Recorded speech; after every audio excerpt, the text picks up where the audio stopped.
गिलहरी ने गाजर खींचा। दोनों ने बाहर निकलकर देखा, सभी गाजर को किसान ट्रक से अपने घर लेकर जा रहा था। दोनों गाजर चुराने गए, लेकिन कुत्ते को देखते ये तो सब गुंडा लोग हैं, भाग रहे हैं। ये क्या बात करते हैं यार? इस बार दोनों प्लान बनाकर गए। बड़ा गिलहरा कुत्ता का पूंछ बांधा। तुम तैयार हो? कुत्ता सीधा जाकर कुएं में गिरा।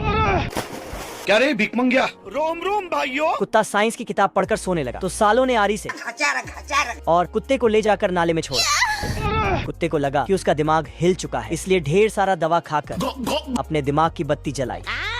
लेकिन गिलहरी ने इसे पैराशूट में बांध कर उड़ा दिया और गाजर को अपने छेद में सप्लाई करने लगी। कुत्ता जाकर खंभे पर अटका। कुत्ते के दिमाग का स्क्रू ढीला हो गया।